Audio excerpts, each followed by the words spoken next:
Cologne in Germany, 27th of October 2011. Journalists from around the world are gathered at the city's courthouse. Today, Judge Wilhelm Kremer is to deliver his verdict on an extraordinary case of art forgery.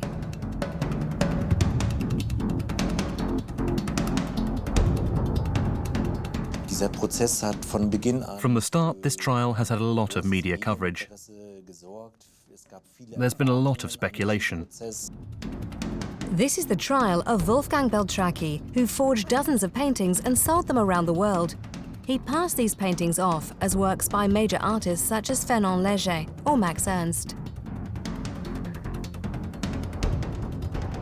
Every time Wolfgang Beltracchi needed some money, then he painted a new fake to get the money, and then he would live for a few months. Very good, very nice. Major fraud, which made him massive sums of money, at least 35 million euros, and all for paintings which were declared fake by the courts. For 30 years, the forger, along with a few accomplices, managed to fool the experts, the auction houses, the art dealers, and major collectors. He worked with his wife, Helene. They were the Bonnie and Clyde of the art world, intoxicated by the excitement. In order to hoodwink the art world, which took itself so seriously, the couple came up with an incredibly far-fetched scenario. If somebody would do this in a film, everybody would say, oh, come on, this is not plausible, but in reality it is. From Paris to Cologne, via Berlin, London and Geneva, we went to meet all those who came into contact with Wolfgang Beltracchi and his forged paintings. They all talked about an egocentric man who was very sure of himself and a real expert on the art market. He was so sure of himself that he probably thought he was as good as the painters he was imitating. The aim behind it all was financial gain. Today, Wolfgang Beltracchi gives the impression of being a real expert on painting. He is guarded and very selective about any media appearances. Wolfgang Beltracchi wants to control his legend and his biography. He doesn't want other people to write about him too openly. He wants to hide some of his stories. This is the true story of Wolfgang Beltracchi, the Prince of Forgers.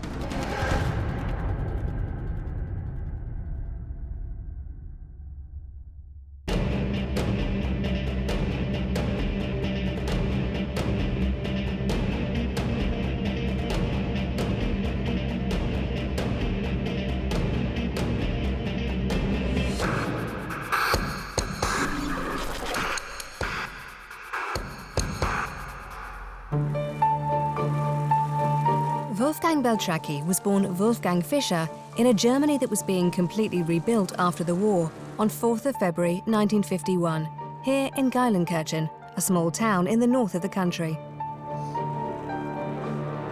Wolfgang's mother was a private tutor.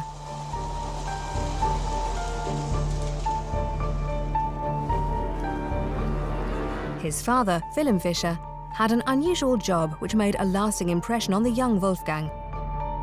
He restored paintings in the region's churches. Well, Wolfgang Beltracchi said that already from childhood on he started to draw and to paint because he was surrounded by people who were working with paint. He said with the exception of his oldest brother, everybody was painting in the family. So he said it was like brushing your teeth. So every day he was drawing and painting. After the war, life in Germany was hard. To make a bit of extra cash, Wilhelm Fischer had a second job. In the evenings in his studio, he copied works by the great masters, which he then sold at the market. Paintings by Rembrandt, Cézanne and Picasso. The young Wolfgang spent long hours in this studio, silently watching his father. One day in 1965, Wilhelm Fischer issued his son with a challenge. He gave him a postcard of a work by Pablo Picasso. Wolfgang was 14. he started painting his first copy.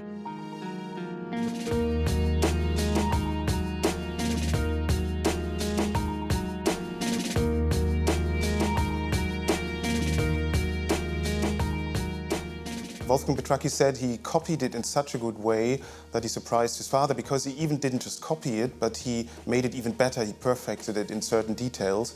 And he said his father was really completely overwhelmed when he saw it and almost angry. So he said, but that's probably just a legend, that his father stopped copying and painting for almost 2 years because he was so upset that his son had surpassed him. I don't know whether the father ever imagined that his son would become one of the most successful art forgers in the history of art. In the 1960s, Wolfgang Fischer was a teenager growing up in a radically changing Germany. To a soundtrack of pop and psychedelic rock, the culture and morals were becoming less strict. In 1968, at the age of 17, Wolfgang, just like all young people in Germany, was fascinated by this evolving counterculture. Late 60s, early 70s, there were the rebellion, the hippie movement, and so on. And Wolfgang Fischer was quickly a part of this movement. He was a hippie. After a few years at art school, Wolfgang Fischer got bored and dreamt of travel and freedom. And despite an obvious talent for painting, he dropped out of college without any qualifications.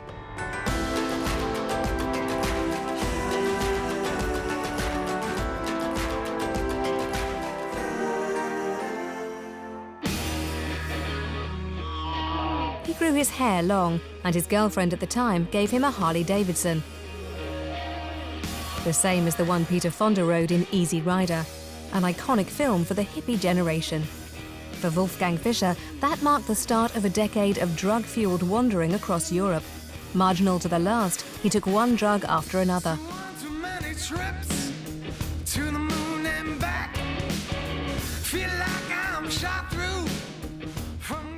He was smoking pot, and he was he also smoked some opium at one time, and he did a lot of LSD.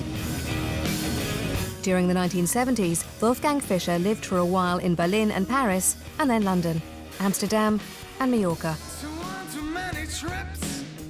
He never really worked, but he had to make a bit of money for his trips. That was when he started painting copies of great masters, just like his father had done. He sold these copies for a few hundred marks at flea markets. He was doing pavement paintings in order to gain money, and he boasts even that he earned more than his father. He said he gained 100 D-Mark a day, while his father earned in a month 900 D-Mark, so you can tell that he was very proud in surpassing his father. Wolfgang Fischer was now 27, and he sometimes went to work on his own creations rather than copying other artists. In 1978, 3 of his paintings were exhibited in a museum in Munich in Germany.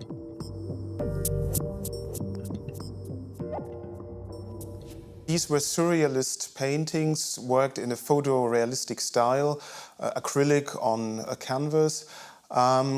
And yeah, there must have been, in a certain way, modestly even successful, because he was exhibited in the Haus der Kunst in 1978.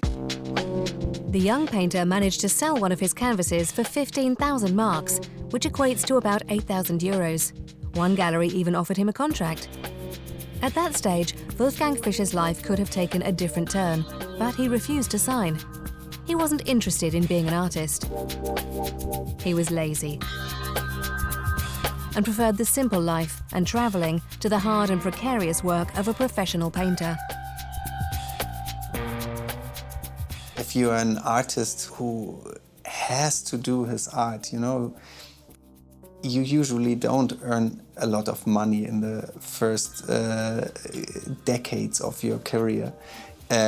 So you really have to you work on your artwork, and you live for it, and you don't have any money. You somehow have to survive. He was not interested in working hard. He wanted to gain quick money. He wanted to have a nice lifestyle, and so he realized it would be much easier to fake paintings than to create own paintings. Wolfgang Fischer was now 30. He settled in Düsseldorf at the start of the 1980s. This was where he truly became a forger. Tired of living on very little, he wanted to earn more money. He started copying paintings that were better known in the art world with a view to selling them in specialist auction houses. These works were carefully selected for their style. Wolfgang Beltracchi was quite clever when it came to the choice of artists he faked, because he knew it would have been very difficult to take the really famous artists like, I don't know, Van Gogh or Renoir or something like that. So he was quite clever because he chose, if you like, the B-grade artists, which were important, but which are not as famous as the big ones. Thomas Seydoux worked at Christie's, one of the world's biggest auction houses. He was in charge of modern and impressionist art collections, and without realizing it, years later, he handled some paintings Wolfgang Beltracchi had forged.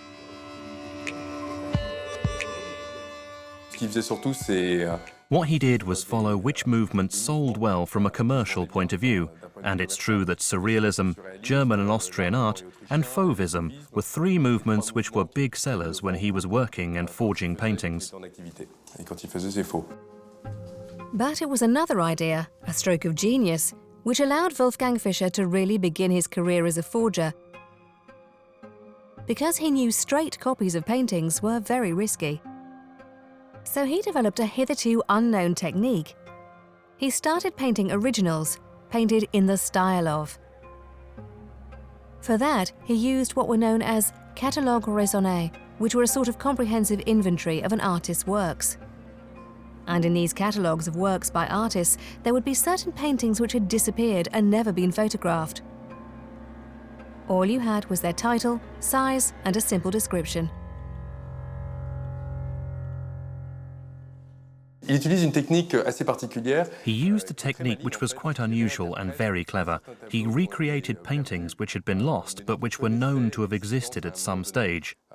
They were usually illustrated in the catalogues raisonnés with blank squares. He was going through the catalogues of these exhibitions, reading, seeing where are lacks, where are missing links in the documentation, and that's exactly where he positioned his fakes then. And he reinterpreted them, using the same size of canvas and the same title for his paintings, which showed a vast knowledge of the work of each artist he copied, because he did it remarkably well. In order to paint in the style of, Wolfgang pushed his technique to the limit, to the point of getting under the skin of the artists he was imitating. He said he wasn't just looking at the paintings of the artists he would forge, but he would really try to get everything on their lives at a certain period, up to listening to the music they were listening, up to finding out with whom were they talking, what was their habit in everyday life, and then really getting into the mind of the painter. René Allange is a police commissioner in the crime squad in Berlin. He was in charge of Wolfgang Fischer's arrest.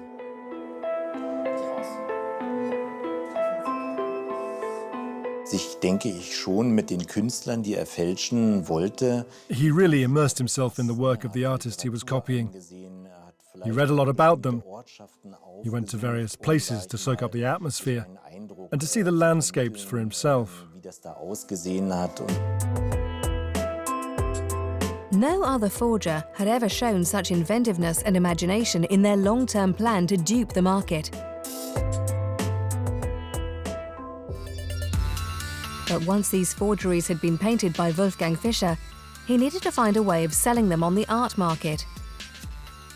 In the spring of 1985, a chance encounter was to allow the forger to dupe the auction houses.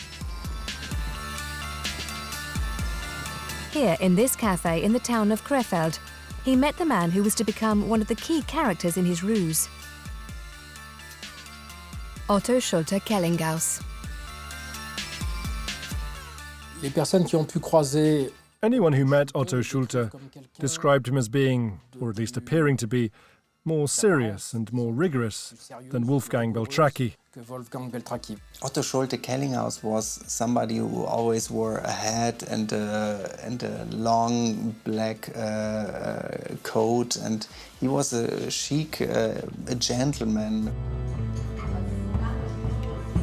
Wolfgang was seduced by the charisma of his new friend and ended up telling him about his activity as a forger. A pact was made. Wolfgang would paint the pictures, and Otto would take care of selling them on the art market. Der hatte sicherlich so von seiner Veranlagung, von seinem Auftreten her. The fact that he had a presence and was cultured meant that he was taken seriously by the dealers. Richtig zu sprechen, also He didn't have to convince them of his expertise. He certainly had a lot of contacts. Werner Spieß war ja da gewesen, also war He was in no way a stranger to the art world. unbekannt. With this alliance, Wolfgang went from being a petty criminal to a major criminal. The collaboration between the two men soon bore fruit. Otto Schulte's gift of the gab worked a treat in the art world. And with this setup, the two managed to dupe numerous professionals.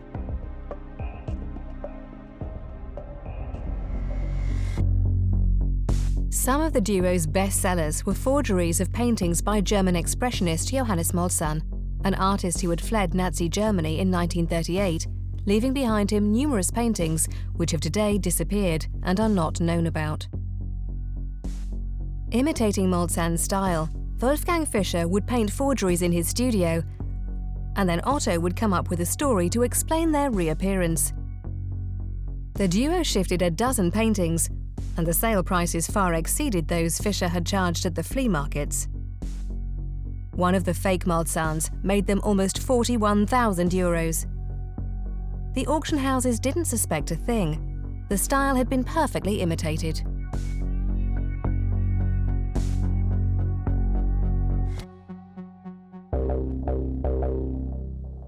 From the breadth of the brushstrokes down to the quantity of paint used, the forger showed real precision. He had been careful to find out what sort of checks were carried out during the sales of valuable paintings. In laboratories such as this one in London, canvases are analysed in great detail. Nicholas Easter is the scientist who years later uncovered Wolfgang Fischer's forgeries. We're looking for materials that might be appropriate for that particular time or not. So things that are anachronistic, say. So we're taking samples, analysing in detail to identify, say, certain pigments that were only introduced after the supposed date of the painting.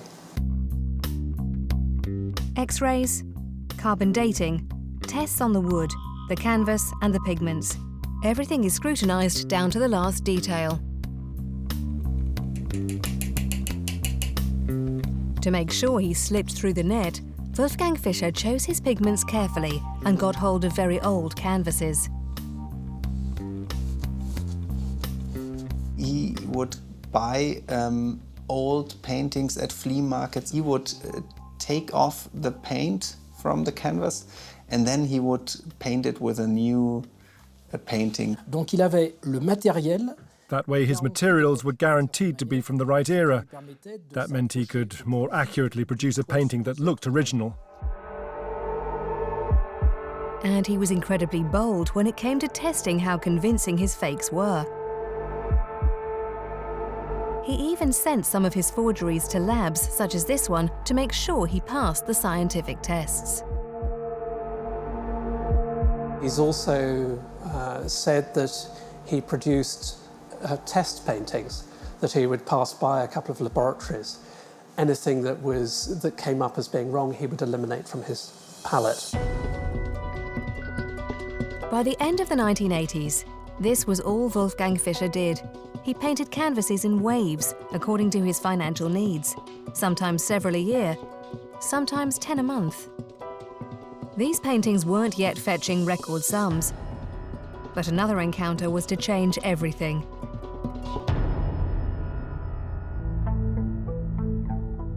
In 1992, Wolfgang Fischer was living on the outskirts of Cologne. He met a young woman aged 34, Helene Beltracchi. She was blonde with blue eyes, charming and passionate about art.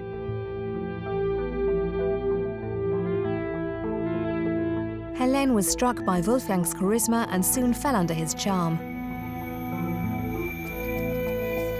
Beatrice Bray was later a neighbour and close friend of the Beltracchis. She is very familiar with the couple's story. I think it might have been love at first sight. I can't be sure of that. But the way he told the story, it sounded as if it was love at first sight. Yes.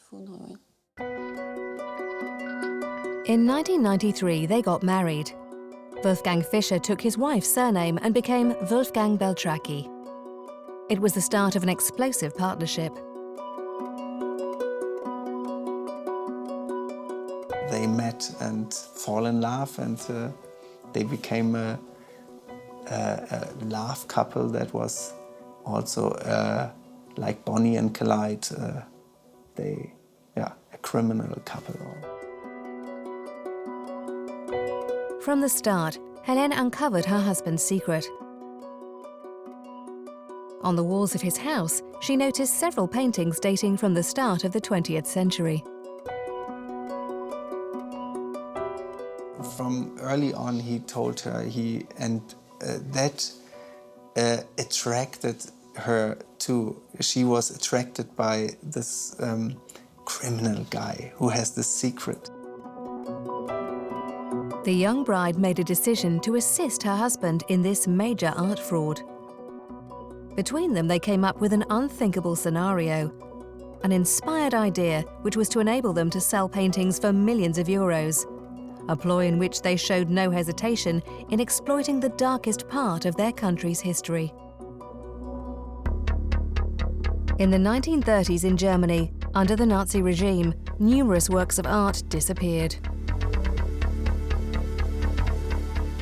In 1937, Hitler was always against modern German art, and so he gave the order to confiscate all modern art in all the German museums. The Beltracchis were interested in one collection in particular, that of Alfred Flechtheim, an art dealer who had suddenly fled the country in 1933, leaving behind him a whole part of his collection. Ralph Jentsch is the only expert in the world to have studied the life of this collector.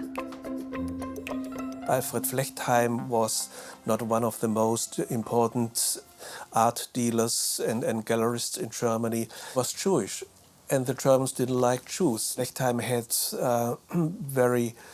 great difficulties with the right-wing movement. Numerous paintings by great masters were confiscated from Flechtheim's collection by the Nazis after he fled, paintings which no one had seen for over 60 years. Wolfgang and Helene wanted to make these paintings reappear on the market because they knew that for this type of work, the sale prices were colossal. But in order to do that, they first had to invent a plausible scenario. So they came up with the simple idea of using Helene's grandfather, Werner Jägers. As a teenager, he had lived next door to the art dealer Alfred Flechtheim. The two men never met, but the Beltracchis imagined a fictional scenario where the collector had sold Helene's grandfather numerous paintings for a song. And Jägers supposedly hid them, because obviously these were considered during the war and under the Nazi regime to be degenerate works. Then, by force of circumstance, they were discovered later, much later, by his descendants, his grandchildren, who finally decided to sell them one by one. That was the gist of the story. It was the perfect scenario, but in order to make it credible, there was one detail missing: proof of authenticity. From a photo of Alfred Flechtheim, Wolfgang Beltracchi made this label, which he stuck on the back of the forged paintings. He put some tea on it, he put some and he artificially aged the label. It's hard to believe it, but this simple label was enough to convince the experts. And whenever any expert appeared suspicious, the couple, showing incredible daring, had no hesitation in fabricating increasingly far-fetched pieces of evidence. In 1995, when the couple were looking to sell this forged painting, Girl with a Swan, by Heinrich Kampendonck, an auction house asked them for proof of the veracity of their story. Helene Beltracchi came up with this old yellowed photograph with jagged edges. It showed a woman whom she claimed was her grandmother, Josephine Jägers, sitting in front of the paintings in the supposedly rediscovered collection. In reality, the snapshot was completely fake. Da haben die Beltracchis zu einer sehr raffinierten Methode. The Beltracchis had constructed the image to look like an old photograph, with the grandmother sitting down and in the background the supposedly original paintings. Im Hintergrund die angeblichen Originale. But in reality, the woman sitting on that chair was Helene, dressed in period costume. Gekleidet auch, zeitgemäß. And astonishing as it sounds, everybody believed these photos to be authentic. The fake period photograph was so well done that even members of Helene's family didn't recognize her. If somebody would do this in a film, everybody would say, oh, come on, this is not plausible. But in reality, it is. It's in a way very funny, in a way very sick. In October 1995, Christie's put Girl with Swan up for auction. It was bought for $100,000 without anyone questioning its authenticity. We were completely taken in, yes. We were getting used to the name Werner Jägers, and it even became a sought-after provenance because we knew it was quite a rare provenance, and these paintings had an incredible history and must have remained hidden for a very long time. It's crazy, but it shows how much you can believe in things if you want to. And I think that's exactly the point. Nobody would have thought that somebody would be so crazy to do such a thing, such a stunt, where everybody would say, immediately this will be detected. Nobody will believe in a woman posing as her own grandmother, but it worked. The Beltracchis grew more and more confident. They were no longer afraid to tackle the big names in painting. With the time, Wolfgang Beltracchi's ego grew so much that he also faked now like the big names of art history. Max Ernst, Fernand Léger, Max Pechstein. The big, now he was trying to get the millions, not the few thousand euros. By 1995, all the prestigious auction houses like Sotheby's, Christie's, Drouot and Lempertz in Germany were, without realizing it, selling numerous forgeries, supposedly from the Fleckheim collection. The reappearance of certain paintings even provoked a certain euphoria on the market. This was a real treasure trove. Everyone wanted to play a part in its discovery. It's always exciting when things that haven't been seen between 1914 and 2006 suddenly reappear. You think, this must be a masterpiece resurfacing, and you get caught up in the emotion of it all. You're a bit naive. C'est une erreur humaine, basée aussi sur un... It was human error based on a fundamental desire to believe in the story, because the story was wonderful. And thinking you've hit the jackpot, or found the Holy Grail, or uncovered an old collection is every dealer's dream. That's where Wolfgang Beltracchi was so clever. He knew which buttons to press to win over everyone in the art market, and to lend his works a certain credibility.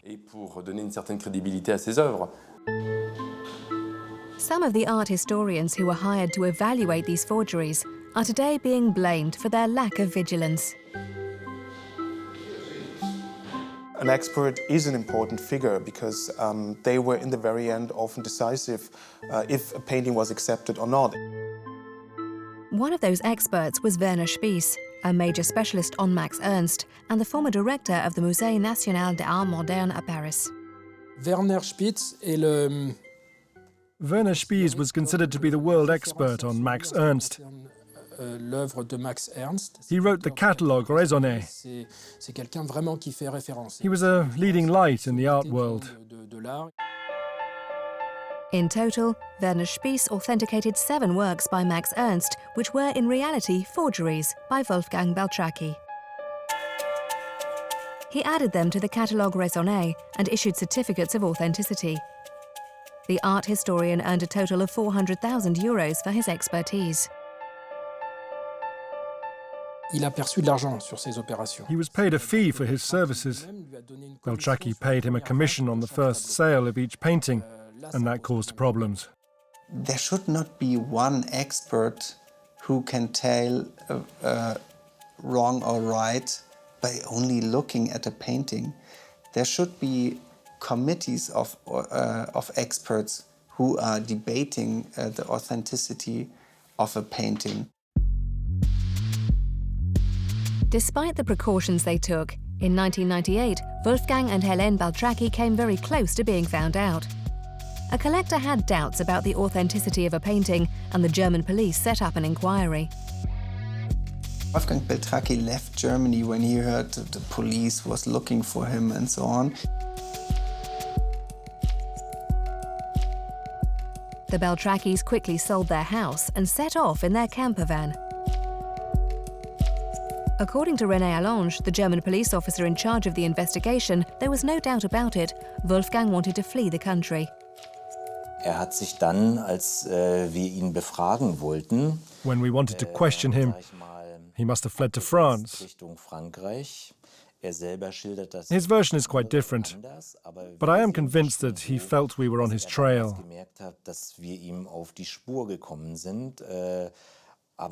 But we couldn't find him in France. The witnesses who saw him last said he was going on a round-the-world trip. He traveled around and he finally found this beautiful spot in southern France, in Metz, where a lot of artists have worked, a lot of artists he admired or faked. It was here in Metz, a small town in Hérault, that Wolfgang, Helene and their 2 children finally settled. The German police eventually forgot about them and closed the investigation. In 1999, the Beltracchis bought this old mansion and did it up.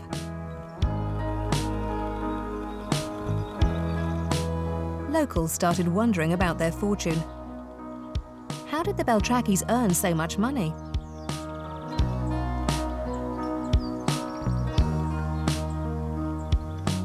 He talked about a big house he had done up and sold for a very good price. People just thought they had money, that they were people of independent means. Under lock and key in his studio in Domaine de Rivette, Wolfgang Beltracchi continued painting in secret. In 2000, the art market was experiencing a boom. In Cologne, Berlin, Geneva, Paris and London, Beltracchi's forgeries were selling like hotcakes.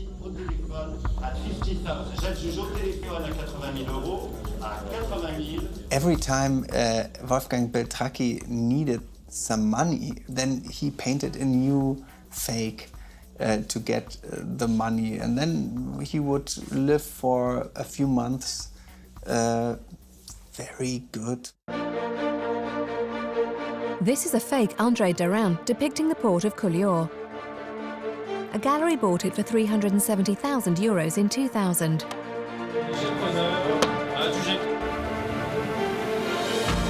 This one is more abstract and attributed to the German painter Max Ernst. It sold along with another fake for over €1 million in 2002. This very beautiful painting, Portrait of a Woman in a Hat, is a perfect imitation of the style of Dutch painter Kees van Dongen. It sold in 2007 for €1.5 million. In the auction houses, business was booming.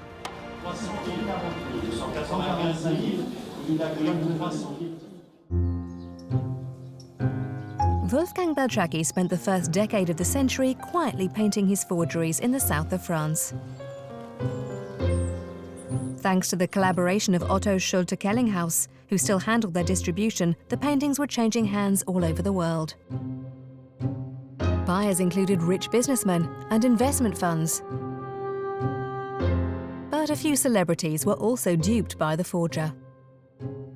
Very famous persons who bought paintings that were forged by Wolfgang Beltracchi. There's, for instance, the actor Steve Martin, who bought a fake Campendonk and who resold it very fast. Then there was, for instance, Daniel Philippaki, the French publisher. J'ai téléphoné à Daniel Philippaki à l'époque de mon enquête en 2013. I phoned Daniel Philippaki at the time of my investigation in 2013 to ask him how he felt about it all. And his immediate reaction was surprising and very sporting. He said, "That guy is a genius. His painting is very beautiful, very accomplished. I hung it in my New York apartment, but in the end I decided to take it down." The paintings sold and then resold. After a while, no one knew where they'd come from. That was one of the keys to the Beltracchi's success. The couple understood how opaque the art market is. Transactions are kept under wraps for fear of the taxman. The art market is, for some people, like a washing machine for dirty money, a laundering machine. And so the people don't ask many questions. They don't make contracts. You just do the business by handshake. It was a muddle which benefited everyone, especially when it came to tax evasion. The forger's business had become very lucrative. With the sale of 1 or 2 paintings a year, Wolfgang Beltracchi was now living in luxury. In 2005, he bought a second home, 450 square meters in Freiburg. They bought a house in Freiburg, a nice, beautiful house on a hill overlooking Freiburg, and one of the most expensive neighborhoods of Freiburg. And they let it rebuild this house for hundreds of thousands of euros. They built a wonderful swimming pool. Wolfgang Beltracchi now had a lifestyle that was very far removed from his original hippie ideals. I don't think hippies drink fine wine and champagne. It wasn't part of their culture. They had a very nice life. They may have looked like hippies, but these were upmarket hippies.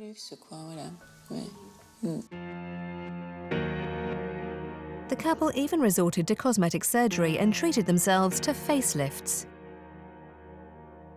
Wolfgang Beltracchi not only faked paintings, but he also faked his own face.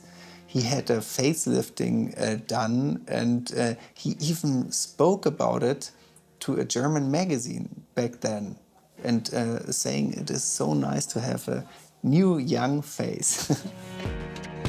During these years of opulence, the Beltracchis lived the high life, taking holidays in the world's most beautiful palaces. They spent lavishly.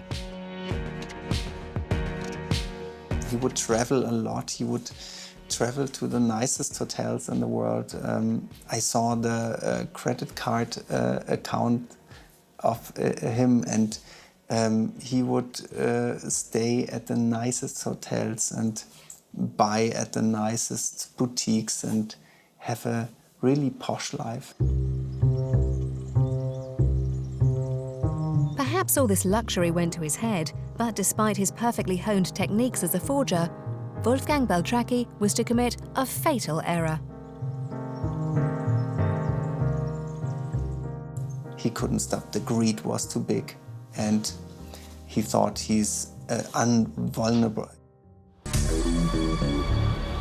On the 29th of November 2006 in Lempert's auction house in Cologne, a forged painting signed Heinrich Campendonk was sold.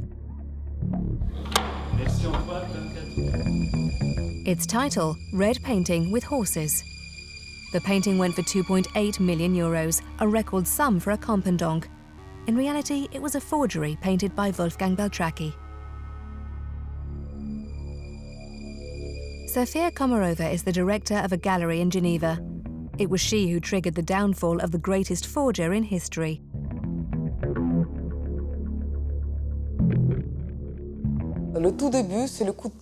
It started with a phone call from one of the gallery's clients, who informed me that he had just bought a masterpiece by Campendonk, that he had done it of his own accord, and I would be proud of his choice. Sofia Komarova was asked by her client to oversee the transaction. Since the price of the painting was so high, she was very vigilant about its provenance. I immediately fetched the catalogue raisonné from the gallery's library, and I saw that usually very detailed information is given, whereas this painting was just listed as being some landscape with red horses, painted in 1914 with no dimensions, photos, or anything. Her suspicions aroused, she noticed the label on the back of the painting. She wanted to know more about this mysterious collection. So she phoned Ralph Jentsch, the only expert in the world on Alfred Flechtheim. He too was suspicious of this portrait affixed to the frame of the painting.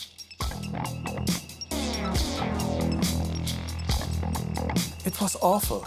I mean, Flechtheim never would have allowed to be reproduced so stupidly. I mean, he looks like an idiot. He looks like an. I mean, it's a terrible portrait. The inspired idea which had allowed the Beltracchis to pull off this incredible stunt was now turning against them. This label was arousing everyone's suspicions. Sofia Komarova had the painting delivered to London to Nicholas Eastor's laboratory. When he first examined this painting, he had no idea of the scale of the network he was helping to dismantle. It was almost another routine job, if you like. It came in with certain questions that I was trying to answer.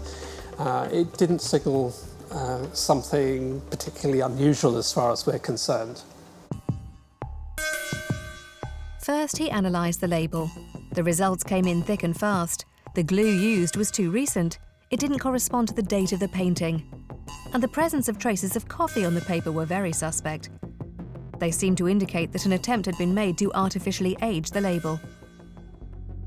Then Nicholas Eastor took his first samples of paint, and soon there was no doubt about it. This painting was a fake. In this instance, one of the pigments that we identified was something called titanium dioxide white. And this is a pigment that was essentially an introduction of the 20th century, and we don't typically find on paintings before the mid-20th century. News of a series of fake paintings spread like wildfire. After the discovery of this fake Campendonk, all paintings from the now nefarious Flechtheim collection came under scrutiny.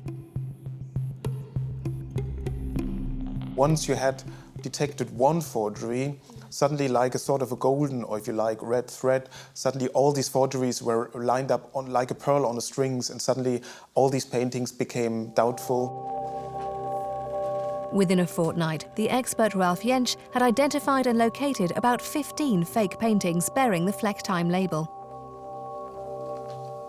In a couple of weeks, I had all the informations of the Max Ernst, of other Campendonks, and I saw the same framing, I saw the same labels, and for me it was very clear at the time they are all fakes. The police started an investigation, and there were a lot of people now trying to find out who is the forger of these paintings. Als wir das der Staatsanwaltschaft präsentiert hatten, hatten wir schon... When we presented our case to the prosecution department, it already included 5 forgeries and several million euros worth of fraud.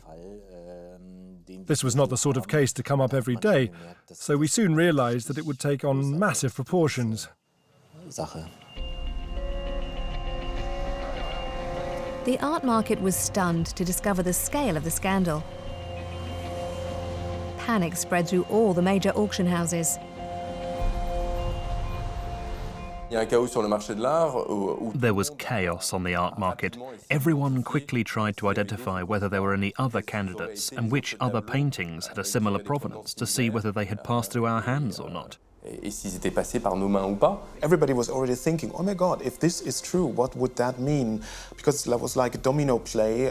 One stone would tackle the other, and you would have a display of a scandal of a huge, huge dimension. The fraud became obvious. People realized that Beltracchi's paintings had a certain style in common. I remember seeing the paintings at the laboratory. We were comparing a Campendonk and a Derain. It was interesting to see them side by side and to compare them for similarities. These weren't great quality paintings, but the packaging, the way the nails were rusted and the labels aged, the canvas, it was remarkably well done.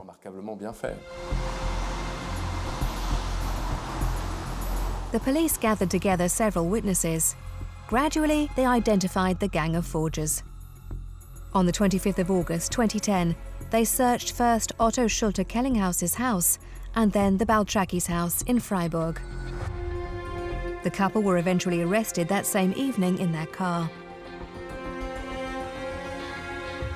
The authorities didn't know who they were dealing with.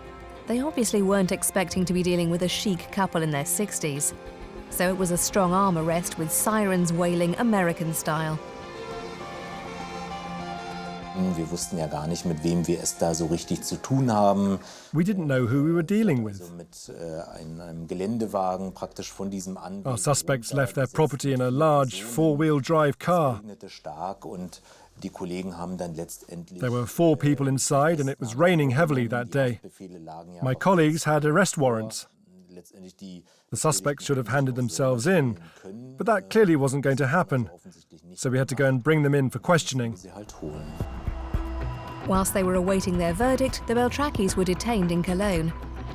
To prepare for the trial, René Allange and his teams assembled all the evidence: the paintings, old tubes of paint, stretchers and rolled-up canvases, books on the artists, and catalogue raisonné.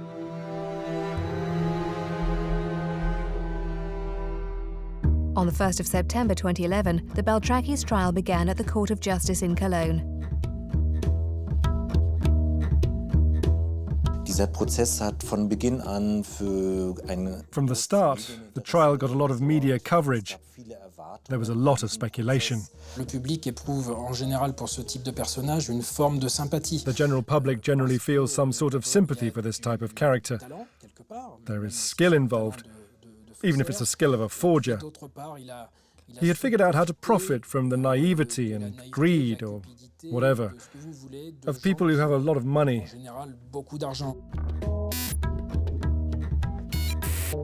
Like Bonnie and Clyde, the 2 defendants played up to the cameras. Journalists were almost won over by this couple of long-haired hipsters, these Robin Hood-like characters who stole from the rich. The first day, they seemed very, very happy. They were enjoying the bath in public. They suddenly were famous. The trial, which began in 2011, promised to be long, complex, and wide-reaching. The case file was massive, 8,000-odd pages long. About 200 witnesses were expected to be called. But it was soon a huge anticlimax. The trial lasted only 10 days.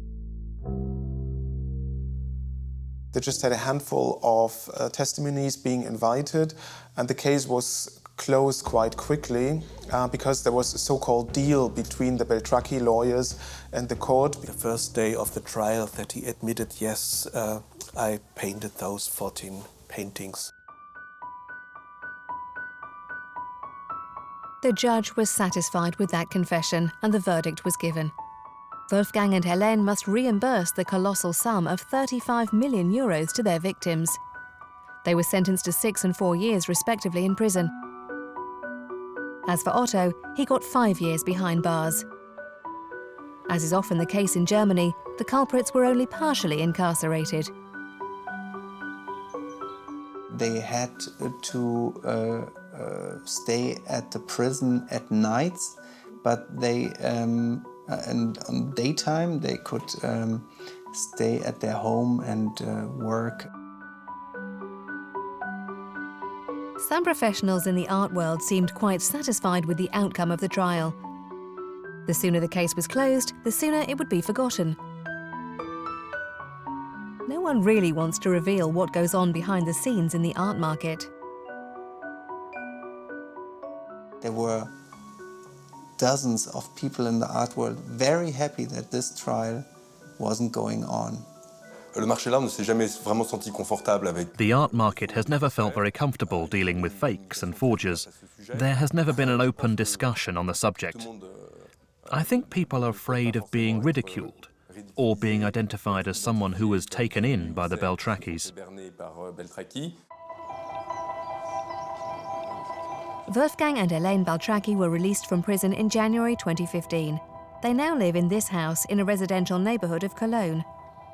The courts seized €1 million from their Swiss bank account. The house in Freiburg has been sold and a domain de Rivette has been mortgaged. And yet, according to Tobias Timm, who followed the case very closely, the resolution of the Beltracchi scandal is not very clear. Wolfgang Beltracchi earned millions of euros with his forgeries. Where all the money has gone is unclear until today.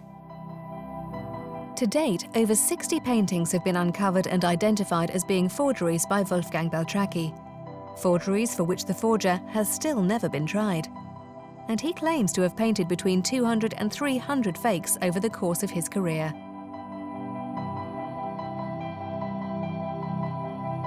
Since his release from prison, he has stopped forging paintings and has decided to capitalize on his incredible story.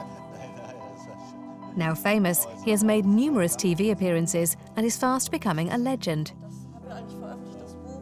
The Beltracchis are now selling their story, if you like, so they're touring through the talk shows in Germany. There are parts of movies and films, documentaries about them. Finally be exposed in a way, because he now could tell the whole world what a genius forger he is.